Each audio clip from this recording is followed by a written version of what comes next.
আপু, হাজবেন্ডের সহবাস করতে গেলে লিঙ্গ নরম হয়ে যায়, আর তার সামনে উলঙ্গ থাকলেও লিঙ্গ শক্ত হয় না, আবার শক্ত না হয়ে বীর্যপাত হয়ে যায়। তার সমস্যা কি যদি বলতেন। ধন্যবাদ আপু সুন্দর একটা কমেন্টস করার জন্য। দেশের এবং প্রবাসের ভাই বোনদের প্রতি সালাম। আসসালামু আলাইকুম। আমি প্রভাষক ডাক্তার রিক্তা পারভিন, হোমিওপ্যাথি এবং আয়ুর্বেদিক চিকিৎসক। চেম্বার সেবা হোমিও কমপ্লেক্স অ্যান্ড সেবা ডিজিটাল ল্যাব, উপজেলা মডেল মসজিদের পূর্ব পাশে, শিমুলিয়া, মাগুরা। পুরুষের সেক্স বিষয়টা অধিকাংশ ক্ষেত্রে নির্ভর করে যে তাদের লিঙ্গ উত্থান হয় না। নির্ভর না, মানে অধিকাংশ ক্ষেত্রে এটা দেখা যায় যে তাদের লিঙ্গ উত্থান হয় না। পুরুষের অভিযোগ থাকে যে ইচ্ছা হয়, মানে ইচ্ছা না হলেও যতটুকু হয় কিন্তু লিঙ্গ দাঁড়ায় না, উত্থান হয় না। এটা সব বয়সে, এখন দেখা যায় যে 20-22 বছর বয়সের ছেলেরা বলছে, মধ্যবয়স্ক বলছে, এবং যাদের বয়স হয়ে গেছে তারাও বলছে এটাই, যে তাদের লিঙ্গ উত্থান হয় না। ঠিক তেমনই একটা কমেন্টস আজকে কোনো এক আপু করেছেন। আমি এই ভিডিওটা বলার আগে সবার উদ্দেশ্যে একটা কথা বলবো। অনেক সচেতন ভাই, আমার দেখে মনে হয় তারা সচেতন, কিন্তু আসলে বাস্তবে তারাই জানে তারা কেমন। অনেক অনেক ভাই বলে থাকে যে ম্যাডাম, মানে ভিডিও করার টপিকস খুঁজে পায় না, আবার রুগীরা মানে ডাক্তারকে প্রশ্ন করার টপিকস খুঁজে পায় না। এ ধরনের উল্টাপাল্টা কমেন্টস কেন করে?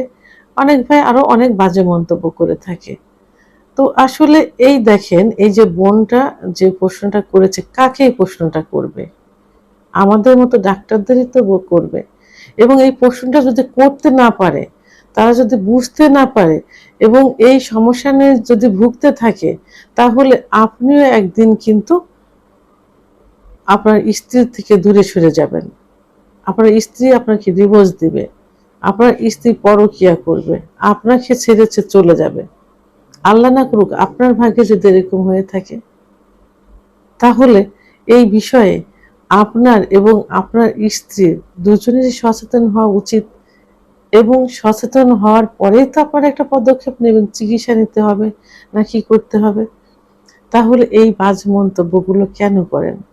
আমি আশা করব যে এই ভিডিওগুলো আসলে আমরা অযৌক্তিক কিছু বলি না, করি না। এটা আপনাদেরই আমাদেরই সমস্যা হয়, সেই সমস্যারই কেন হয় এবং তার সমাধান কি সেটার জন্যই কিন্তু করে থাকি।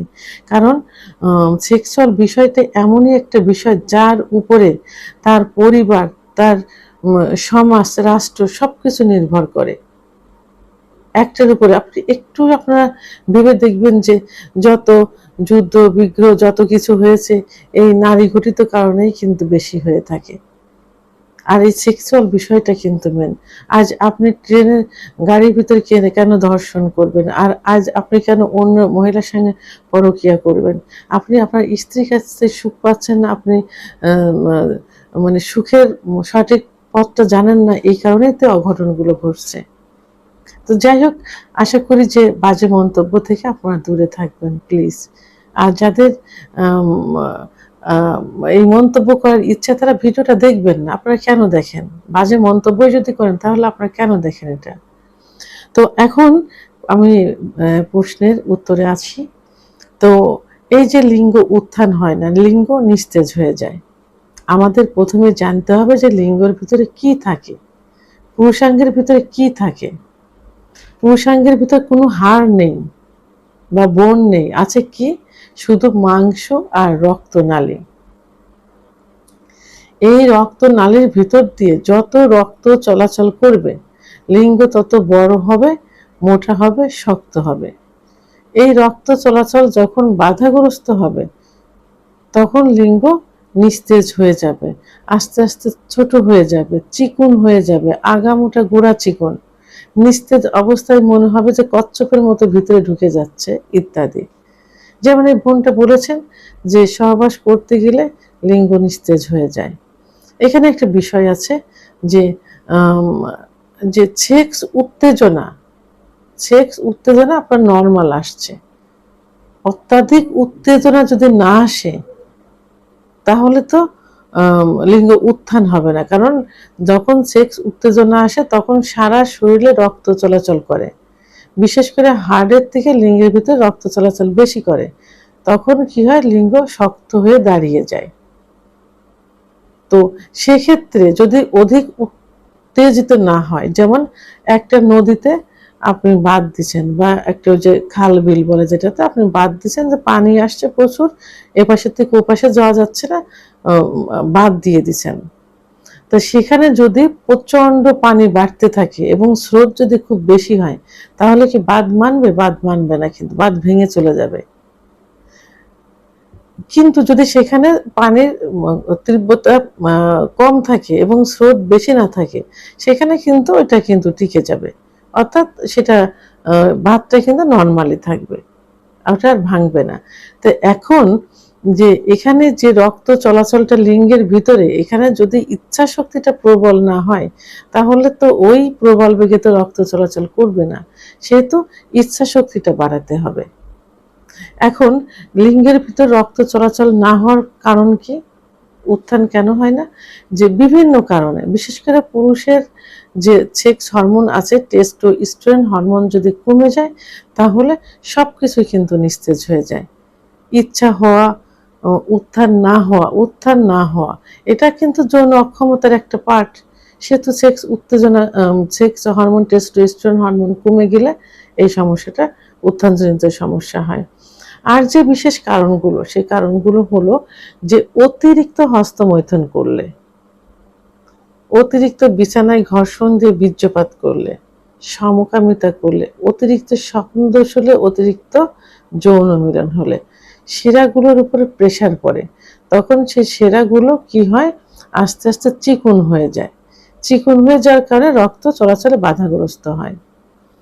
তো এই জন্য লিঙ্গ উত্থান হতে চায় না বা উত্থান হয় না। তো এখন এই সমস্যা সমাধানের জন্য কি করতে হবে? অবশ্যই একজন ডাক্তারের শরণাপন্ন হতে হবে, একজন অভিজ্ঞ সম্পন্ন রেজিস্টারকৃত ডাক্তারের শরণাপন্ন হতে হবে। ডাক্তার কিছু পরীক্ষা নিরীক্ষা দিবেন, সেই পরীক্ষার মাধ্যমে কনফার্ম হওয়া যাবে যে সমস্যাটা কি হয়েছে।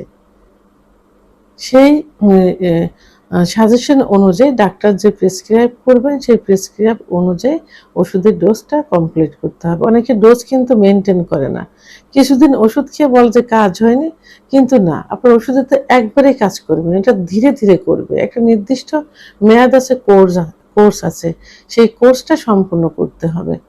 আর কি করতে হবে, এই যে কারণ, এই কারণগুলো অবশ্যই বন্ধ করতে হবে। এই কারণ বন্ধ না করে যত ওষুধই খান না কেন, কোনো ওষুধেই কিন্তু কাজ করবে না। আবার অতিরিক্ত রাত্রি জাগন, অতিরিক্ত চিন্তা করা, পরিমিত পরিমাণ পানি পান না করা, পুষ্টিকর খাবার না খাওয়া ইত্যাদি কারণেও কিন্তু সমস্যাগুলো হয়। তো সবগুলোই সেইভাবে মেনটেন করতে হবে। তো সেক্ষেত্রে যদি আমার চিকিৎসার প্রয়োজন হয়ে থাকে, এখানে ভিডিওর স্ক্রিনে লাস্টে 58 নাম্বার আমার পার্সোনাল নাম্বার এবং হোয়াটসঅ্যাপ নাম্বার। তো পার্সোনাল নাম্বারে আমাকে হয়তো পাওয়া যাবে না, হোয়াটসঅ্যাপে পাওয়া যাবে না, মাঝে মাঝে পাওয়া যায় না। সেক্ষেত্রে আপনারা এখানে কমেন্টস করবেন, আমি ইনশাল্লাহ সময় মতো আপনাদের সঙ্গে যোগাযোগ করব এবং সঠিক একটা চিকিৎসা দেওয়ার চেষ্টা করব ইনশাল্লাহ।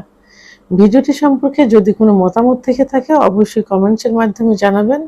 আর ভিডিওটি ভালো লাগলে লাইক, কমেন্ট, সাবস্ক্রাইব করে আমার সঙ্গে থাকুন। আল্লাহ হাফেজ।